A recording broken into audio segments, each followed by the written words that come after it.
ஒருத்தரை சங்கிலியால கட்டி வச்சு அவங்க உயிரோடு இருக்கும் போதே தீயில எரிந்து உருகி சாம்பலாயிட்ட சம்பவத்தை கேட்டிருக்கீங்களா? இது யாரும் கற்பனை கூட பண்ண முடியாத ஒரு உண்மை கதை. 2001 ராமநாதபுரம் மாவட்டம் ஏர்வாடி தர்கா பக்கத்துல ஒரு மன நோயாளர் காப்பகம், மொய்தீன் பாதுஷா மென்டல் ஹோம்.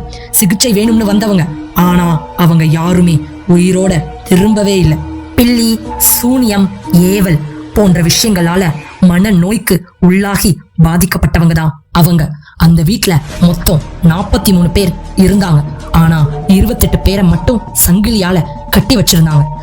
படுக்கையிலலாம் இல்லைங்க, கட்டை மேடையில கட்டி வச்சிருந்தாங்க. சாப்பாடோ ஒரு நாளைக்கு ஒரு வேளை மட்டுமே. மருந்தா அந்த பேச்சுக்கு இடமே இல்லை. சிகிச்சை கொடுக்கறதுக்கு பதிலா அந்த பாவப்பட்டவங்களை சங்கிலியால கட்டி வச்சிருந்தாங்க. ஆகஸ்ட் 6, 2001 விடியற் காலை 5:30 ஒரு சின்ன ஷார்ட் சர்க்கியூட்.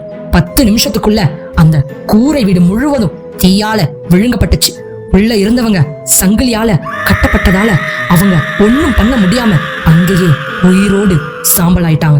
28 பேர் நெருப்பால சிக்கி இறந்துட்டாங்க. 15 பேர் உயிரோடு தப்புனாங்க. ஆனா அதுலயும் சில பேர் தீவிரமா காயமடைந்ததா பதிவு செய்யப்பட்டிருக்கு. இந்த சம்பவம் தமிழ்நாட்டையே உலுக்கியது. அரசு 500 பேரை வேற பாதுகாப்பான இடத்துக்கு மாத்தினாங்க. ஆனா அந்த 28 பேரோ இன்னும் அங்கேயே இருக்கிற மாதிரி தான் அழுகும் சத்தம் இல்லாத நிழலா வாழ்றாங்க. நீங்க கேக்குற பிசாசு கதைகள் எல்லாமே கற்பனை கிடையாது. சில உண்மையிலே நடந்ததும் இருக்கு. இன்னும் அப்படிப்பட்ட உண்மை ஹாரர் கதைக்கு இந்த சேனலை ஃபாலோ பண்ணுங்க. இது உங்கள் வாய்ஸ் ஆஃப் ஷேடோஸ். நன்றி, வணக்கம்.